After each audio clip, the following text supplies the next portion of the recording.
last break, about 4 to 5 minutes, and we'll come back. And it's good to be with you again on our last half hour of the Epic Voyagers. Now, we were talking over the break, sometimes you might find it, less confining to listen to the show on your phone. Of course, there's various Android apps and iPhone apps, but you can also look at the website. There's a couple different call-to-listen numbers, an 832 and a 786 prefix, respectively, and you can just listen right on your phone. Just if you want to, just put it on speaker. I frequently do that. So it just makes it real handy. Of course, you're certainly willing to, it's certainly possible to listen to podcasts on the computer, but the live shows, it's a lot less confining and something you might look at. So check those call to listen numbers out. And it's good to be back with William Mott. We've got some interesting info here. There's so many little stories and so many anomalies. I'm glad you brought up. Of course, I've mentioned before that the dragon thing had always stuck in my mind since I've been a kid. Is what's with these dragons in China and England? I mean, respectively, it just seems like an oddball thing to have as a mythology that emerged in such divergent cultures. But the jackal-headed beast in Ethiopia, what the hell is that? And other things looks similar to what you consider a modern-day werewolf would be looking like. And other things. And, of course, I come from a wacky, half of me is from a wacky bunch of people, the Irish, and they've got, I call it, of course, the lore of leprechauns. I know they're not the only culture that has lore of little people, if you will. Right. But I think, William, isn't it so that they even make road decisions about where the leprechauns have a crossing? Well, they do. They make serious decisions, in the Irish countryside about not disturbing mostly the ancient hill forts and ancient blackthorn trees, and they're basically thorn trees, and they believe that they're associated with those beings. Iceland also, has a similar type of being. They're called the Huldra, or hidden folk, and they believe the same sort of thing about them. They don't disturb the places where they think they are, because invariably bad things happen when they do. Again, it should be noted, I think, that there's an association here with a belief in a subterranean race, a race that may exist partially or completely in another dimension, or they may not. Just depends on what you hear. But they are associated with the Earth and with being inside the Earth. And this is something that ties in with everything we've talked about. For instance, the leprechauns. Leprechauns, they are, even though they're shoemakers, and that's primarily what it means is fairy shoemaker. The word leprechaun means shoemaker, or little shoemaker. They are associated with treasure, with buried treasure specifically. Pots of gold, actually Viking hoard gold and things like this. Again, this is something that dragons, for instance, are associated with. They're associated with caves, caverns, the deep places of the earth, and with a big hoard of gold that they guard. A lot of times, these types of beings are associated with knowledge, ancient knowledge, technology. A loom that can spin whatever you want it to, can create whatever you want it to, or cloaks of invisibility, which, by the way, we're very close to creating now in our labs. Yeah. All these things which are mythical, which people thought, oh, boy, that's just some fairy tale stuff. Well, now we're basically on the verge of doing those very things. So who's to say that there aren't races more advanced that have already done those things? And, I certainly believe that. I mean, there's been a lot of the hidden history format, like Michael Cremo comes up with things like artifacts, like some Pennsylvania coal mine that they've got deposits a million years old, and they come up with roofing nails or something like this. Right, and it does happen. It does happen, and there's the only here's the thing. For instance, in the Hindu belief system, their cosmology in terms of time is divided into yugas or ages. And we're at the end, or some people say at the beginning, there's something called the Kali Yuga, and it's going to be very destructive when it happens. Okay. Well, each one time this happens, it's kind of like the Mayan calendar. It's a reboot of history, where a previous age It's a transition point and it's destroyed, and a new thing begins. You know, the Christian cosmology has the same thing, or the chronology, where, you know, there's going to be this time of upheaval called the tribulation, and then there's going to be the millennial reign of Christ. You know, these things are all very similar in terms of what they're talking about. But you know, we're talking about traditions that have always been around, and who's to say that these traditions are not absolutely correct in what they're trying to tell us? Ancient people were not stupid people. And people like to think they were primitive, we're so advanced. Well, what would happen if you took 6 city blocks out of any major city today and dropped them down in, say, 700 AD, BC or AD, either one? Yeah. What would happen to those people? Would they be able to survive? Who's more probably advanced? wouldn't. And also, didn't they try to make the pyramids replicate? Didn't some people try to replicate the pyramids with Sikorsky sky crane helicopters and everything else in the 70s and couldn't do it? Yes. Yeah. I mean, these people were not dumb people. No. They were very intelligent. Probably in general, in an overall sense, as a group, more intelligent than we are today. The only advantage that we have over them is that we have cumulative knowledge over time.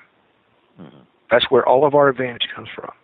Because we build previous generations, each generation, and now we've reached a point where knowledge has become exponential. And so, you know, we become smarter, faster. But is it really intelligence, or is it just accumulated knowledge? I think it's more the latter than it is true intelligence. But, you know, these ancient traditions all talk about, including the Judeo-Christian one, had a belief in a previous age.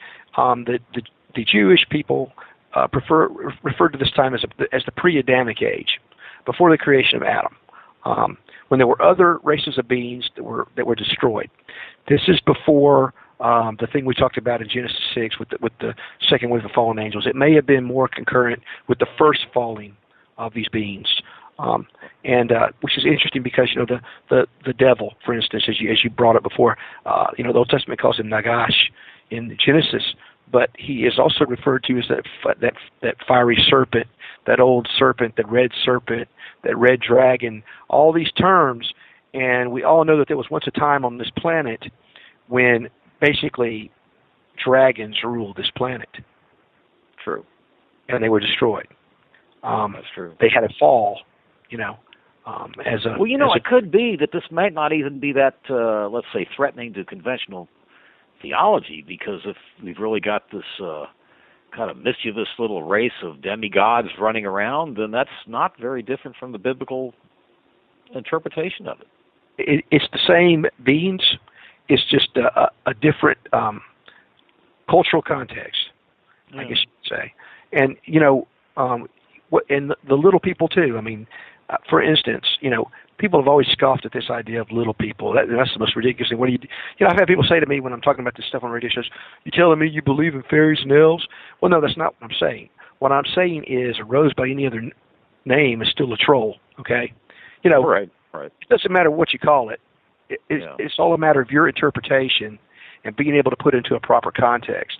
And this was borne out, you know, when, and this ties in with your leprechaun question, when they discovered the Flores, the Homo floresiensis, or the Flores hobbit a few years ago. This was a being they found where, you know, this thing had been living in, the species had been living in these caves. Oh, right. For 80,000 years of continual habitation. 80,000 years. That's longer than Homo sapiens has been around. Okay. It was an amazing story. I remember when it came out. Yeah. And these little beings, they were small, and they found the bones that indicated they were carnivorous, they were hunters and stuff. And nobody, you know, when they were doing all this work, at first nobody thought to ask the local Flores Islanders about this. And when they finally asked them about it, I said, "Oh, yeah, we know all about them." They called them Ibu Gogo, which means little grandmother who eats everything. And they had an entire oral tradition of their interactions with these little beings. And they claimed that they had killed the last of these beings about 300 years ago. They said that these beings were predaceous. They would come down, you know, at night. They would steal children for cannibalistic purposes or for breeding, who knows. They would steal crops. They would do all kinds of mischief. and they finally said that they had followed them back to their caves. They built large fires in the mouths of the caves, and eventually that's going to suck all the oxygen out of the cave. And then when the little guys died or were nearly dead from asphyxiation, they went in there and brained all of them. So, you know, that may be exactly what happened to them. But think about this. If these little beings are living underground on this island for 80,000 years, their ancestors got to that island. Who's to say that they, during that's an immense span of time, who's to say that they could not have left that place and diversified once they got to the mainland of Eurasia?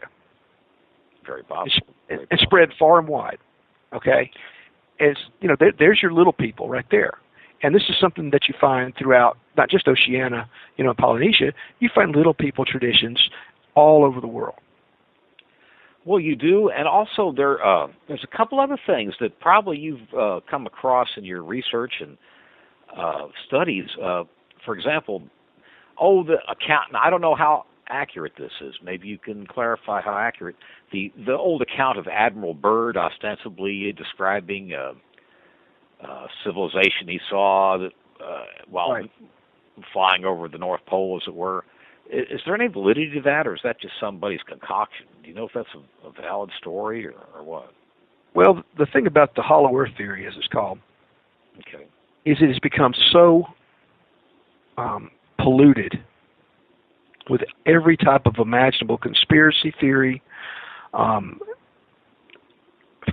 fabrication, the purported diaries of Admiral Byrd, which I believe are completely, you know, have been proved to be forgeries.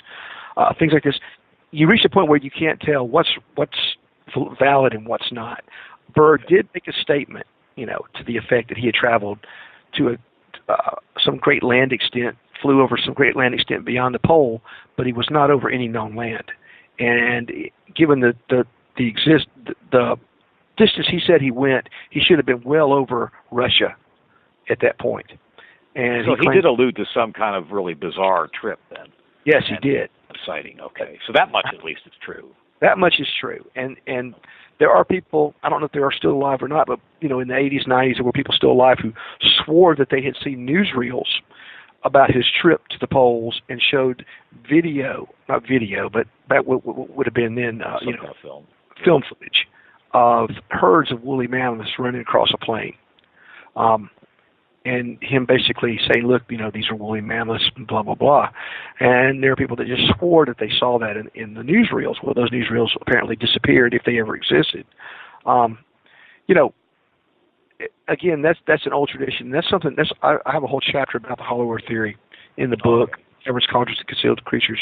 And, that's something that is talked about in many ancient traditions, including, you know, Judeo-Christian tradition, the Greek classical tradition, Egyptian tradition. I mean, all of them. They all talk about this.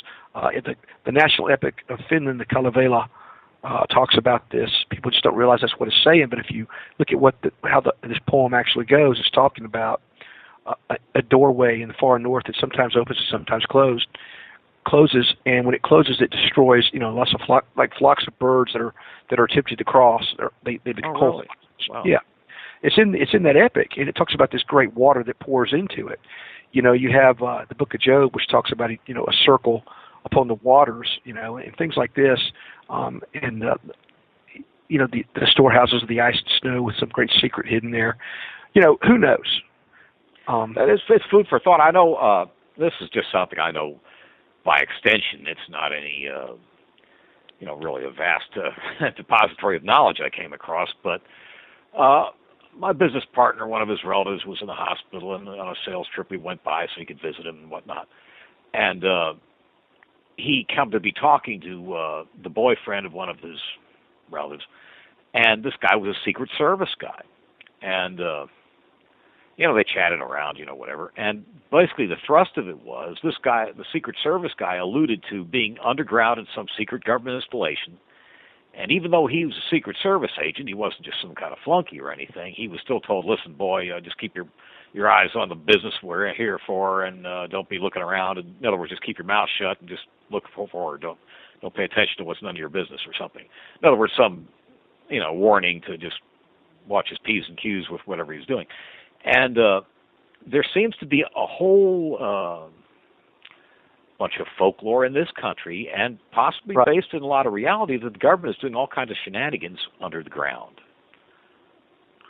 Sure, absolutely. I'm really glad you brought that up, because when I first wrote this book, and it's in its third edition now, and it's by far the best, most expansive one to date. But I made friends with a guy who has been a researcher into these things. He's written books about it. He's now kind of backing off for a while, but his background is he was in Air Force intelligence. He was involved with the intelligence at Wright-Patterson Air Force Base and security, anti-terrorism, stuff like this. He came from a long line of intelligence people, his dad and his grandfather both.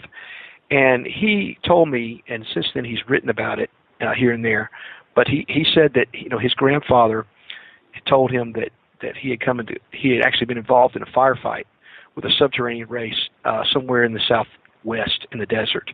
They were digging they were digging an underground base, and this was probably back in the 30s or 40s, and they accidentally broke into a tunnel complex, and the beings there were more or less human or humanoid, but they weren't us. They were another species, and we were armed with pistols, and they had something a lot more potent, basically what sounds like a particle beam or something of that nature.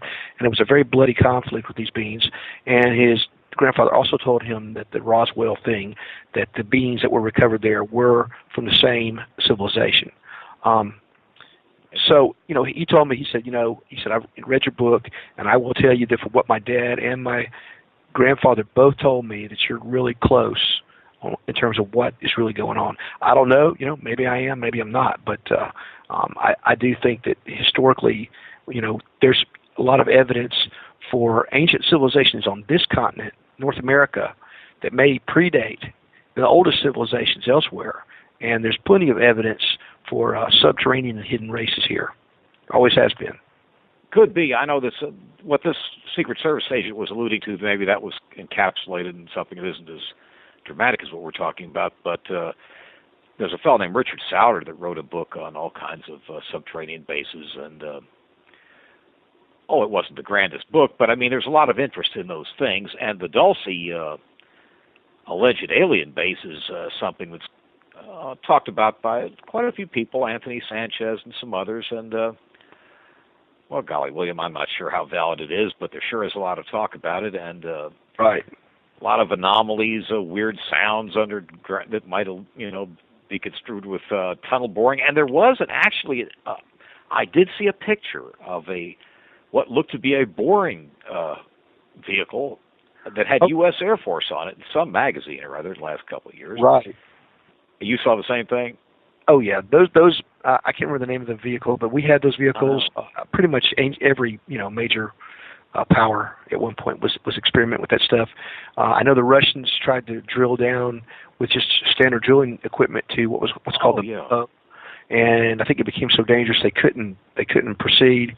I happen to believe that the Moho is associated with a lot of this stuff. It's basically a cavernous realm, highly pressurized, that exists between the mantle and the crust, and it's contiguous all over. It's everywhere. It's just at varying depths under the continents and the floors of the ocean. And they tried to drill it through the ocean floor because that was the shortest route. But there's a lot of evidence, I think, that there's something to that there's something there, and that may be tied in with some of this stuff. And since you brought that up, I guess you've heard of Phil Schneider, right? No, not Schneider, no. Phil Schneider was a guy who worked as a contractor of sorts for the government, including at Dulce, and he claimed to have been involved in an incident like the one I was talking about, where I believe it might have been a salt dome or something of this nature, and they were going to put a base in it, and when they got down in there, it was already occupied. Oh, yes. Let's just say that. And they had a major fight. People died, were basically burned in half, and had holes, burned right through them and stuff. And so Phil was injured in this, I believe. And anyway, he went on he was told not to talk about it. But before he died, he for several years he went on a lecture circuit, and he said his life was in danger, and then he died under very mysterious circumstances. I don't know exactly what happened. I don't remember, but he definitely had a lot of interesting information about this alleged subterranean presence in North America, and how the U.S. government does know about it, and how we may or may not be, dealing with this group or that group. There seem to be more than one group. Again, you think about, for instance, well, you look at my book, you'll see how a lot of ancient mythic symbols are associated with these different hidden groups of beings. And so these beings do not always work together, and they are not always on the same page. And in my opinion, none of them are on our same page with us. So it's really a bad idea to make a deal with any of them. But Phil was murdered. Yeah, he was murdered. There's plenty of evidence that he was murdered, even though some people say it was suicide. But it's just. Like several other people in the past 20 years have been suicided out there. Yeah, like the guy during the Clinton administration was at. Tell me about it. I know.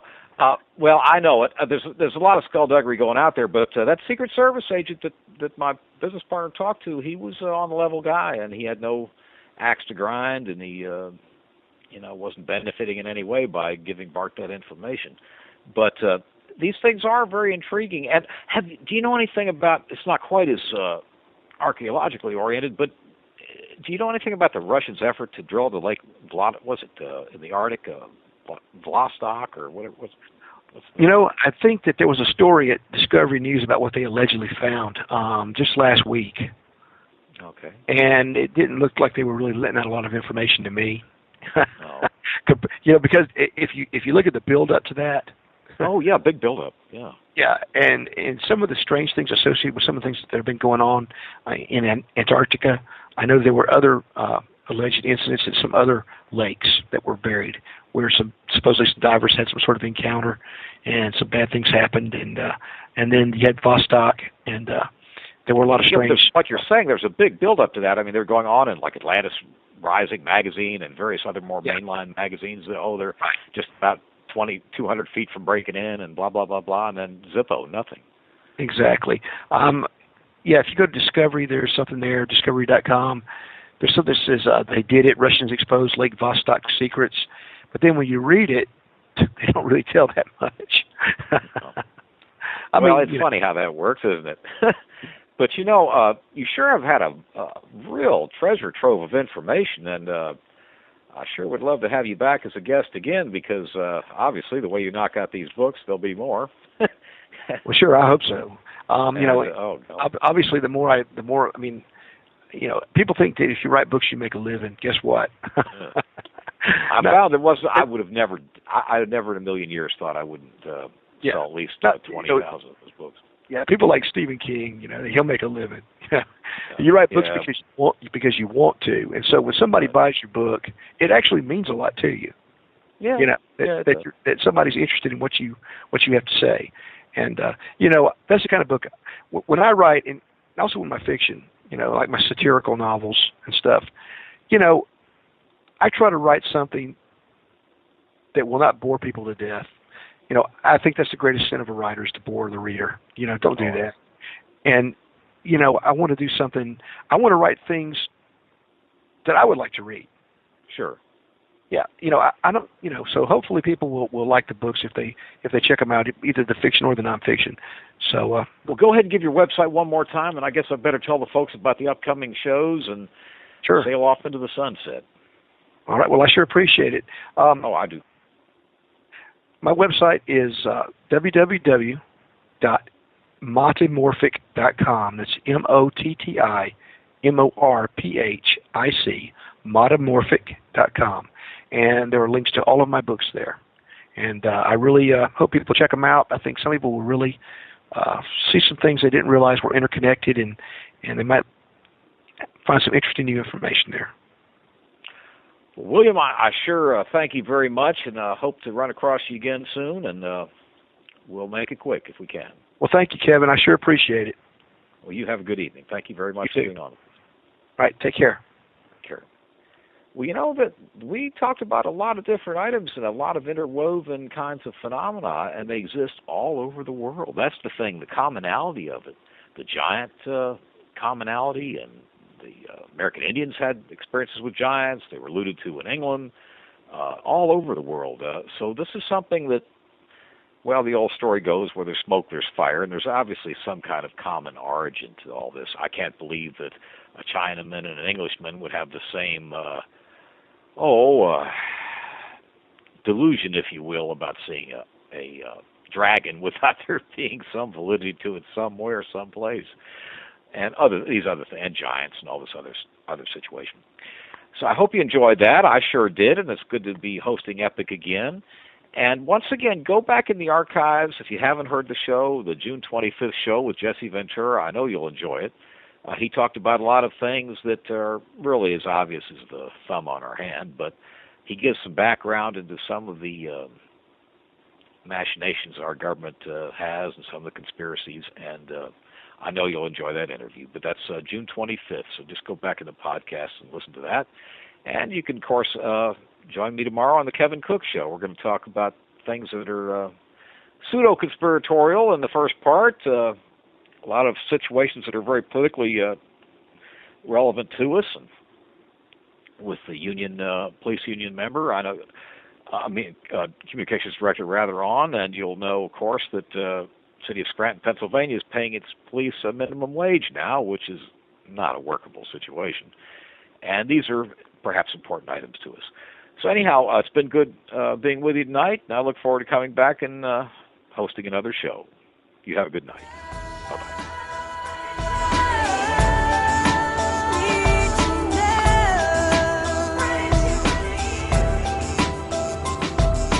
Thank you for being with us tonight.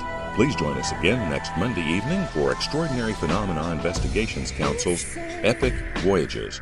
I'm Roger Peacock for Epic. Until next time.